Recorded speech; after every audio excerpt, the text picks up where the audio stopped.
Assalamualaikum dan selamat sejahtera. Nama saya Muhammad Firdausi bin Azman Shah. Nombor metrik 270657. Dalam video ini saya ingin membentangkan tentang kajian saya, iaitu sumbangan industri pelancongan. Yang pertama, kita pergi kepada latar belakang industri pelancongan. Sektor pelancongan merupakan penyumbang terbesar dalam sektor perkhidmatan. Dan juga industri pelancongan juga adalah sebagai suatu peranan yang penting dalam melaksanakan rancangan Malaysia ke-8. Seterusnya adalah penyataan masalah. Terdapat dua penyataan masalah, iaitu persaingan industri pelancongan Malaysia dengan negara lain, dan yang kedua adalah pencemaran alam sekitar yang dihadapi di dalam Malaysia. Yang pertama adalah persaingan industri pelancongan Malaysia dengan negara lain. Malaysia harus menghadapi dengan pelbagai negara yang di sekitar ASEAN untuk menarik pelancong untuk melancong ke Malaysia. Dan yang kedua adalah pencemaran alam sekitar.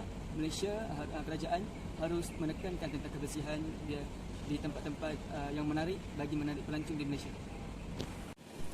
Pada bahagian ini saya ingin menerangkan, iaitu mengenal pasti aliran industri pelancongan di Malaysia. Sektor pelancongan merupakan penyumbang terbesar kepada KNK, Keluaran Negara Kasar di Malaysia, iaitu dia telah menyumbang sebanyak 36.9 juta. Pada awal pasca kemerdekaan, kerajaan Malaysia tidak menekankan industri pelancongan dan ia lebih menekankan kepada sektor hasil bumi. Dalam penekanan dalam sektor hasil bumi, dia telah memperolehi sebanyak 45% di dalam KNK, iaitu Keluaran Negara Kasar di Malaysia. Industri pelancongan mula berkembang pada era 70-an. Ini dapat dilihat dengan kedatangan pelancong asing dari menggunakan pengangkutan udara ataupun pengangkutan laut mula meningkat daripada 23,000 orang pada tahun 1961 kepada 77,000 orang pada tahun 1970-an. Dengan purata kemasukannya meningkat sebanyak 14.4%. Bilangan bilik juga meningkat daripada 1,900 bilik pada tahun 1965 dan meningkat kepada 6,000 bilik pada tahun 1970-an.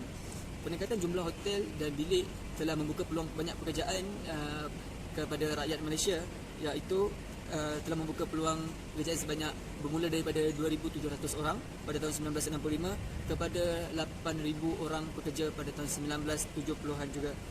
Pada awal 80-an, Malaysia telah aman daripada ancaman komunis. Jadi jumlah ketibaan pelancong mula meningkat. Pada tahun 1980-an, seramai 2.25 juta orang telah meningkat kepada 3.22 juta orang pada tahun 1985 dan meningkat lagi sebanyak 3.62 juta orang pada tahun 1988. Pada tahun 1987, kerajaan Malaysia telah mentubuhkan Kementerian Kebudayaan dan Pelancongan. Dan tetapi pada tahun 1990-an, kerajaan Malaysia telah menaik taraf lagi. Dia menjadikan kementerian tersebut kepada Kementerian Kebudayaan, Kesenian dan Pelancongan. Pada tahun 1997 dan 1998, industri pelancongan Malaysia telah mengalami kemerosotan disebabkan oleh penularan penyakit dan sebagainya. Ini menyebabkan kemasukan pelancong asing ke Malaysia sudah mula menurun daripada 13% pada tahun 1997 kepada 10.6% pada tahun 1998. Kerajaan menggunakan sektor pelancongan sebagai salah satu cara pelan untuk pemulihan krisis tersebut. Kerajaan telah mempromosikan pelancongan kepada negara-negara asing. Seterusnya adalah mengenal pasti faktor industri pelancongan. Terdapat faktor tangible terdiri daripada 9 elemen, iaitu kemudahan pengangkutan, kemesraan penduduk, kualiti dan kepelbagaian makanan, kemudahan penginapan, keselamatan, harga, budaya, sumber sejarah, membeli belah dan persekitaran. Kemudahan pengangkutan untuk memudahkan pergerakan pelancong destinasi ke destinasi juga merupakan faktor industri pelancongan di Malaysia. Kepentingan kajian ini untuk dilihat bahawa industri pelancongan telah membawa banyak faedah ke dalam negara Malaysia. Salah satunya adalah menarik pelabur asing untuk melabur di negara Malaysia.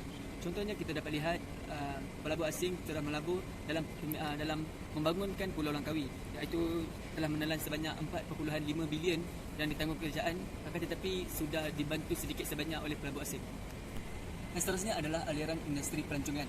Terdapat dua aliran pengangkutan, iaitu pertama adalah pengangkutan yang membawa masuk pelancong ke negara kita.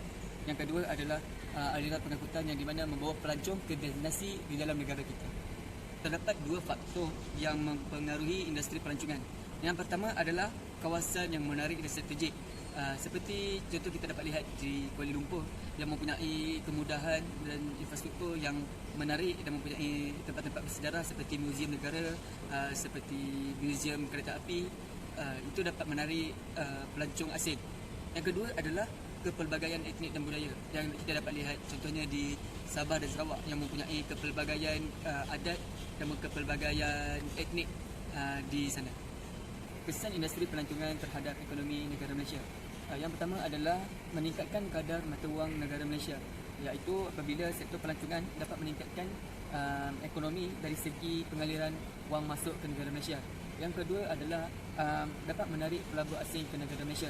Dengan adanya pelabur asing, maka sektor perkhidmatan dan sektor pembinaan juga akan turut berkembang daripada hasil pelaburan asing mereka ke negara kita. Terusnya adalah langkah bagi meningkatkan industri pelancongan. Yang pertama adalah galakan lembaga penggalakan pelancongan Malaysia, iaitu LPPM. Hal ini dapat dilakukan sama ada menerusi media cetak seperti risalah, buku, poster, majalah dan akhbar atau media elektronik yang selainnya. Yang kedua adalah memperlekapkan kemudahan dan prasarana pengangkutan di negara Malaysia. Dengan adanya kemudahan prasarana ini, maka ia akan memudahkan pelancong untuk bergerak ke destinasi yang mereka inginkan. Cadangan dasar yang dapat diberikan adalah Dasar Pengangkutan Negara DPN 2019-2030. Dasar ini akan menyediakan sistem pengangkutan yang bersetari, ketersambungan, mudah dan selamat serta memenuhi keperluan rakyat. Dasar ini mampu melonjakkan negara untuk terus semelang dalam aspek logistik dengan penambahbaikan sektor jalan dan rel. Kesimpulannya, kita dapat lihat bahawa industri pelancongan telah memberi banyak faedah kepada negara kita. Dia telah membantukan dalam sektor perkhidmatan dan juga sektor pembinaan. Dengan ini, kerajaan dan masyarakat harus bekerjasama bagi meningkatkan dan menjaga industri pelancongan di negara kita, kerana ia merupakan antara 5 penyumbang terbesar terhadap ekonomi negara Malaysia.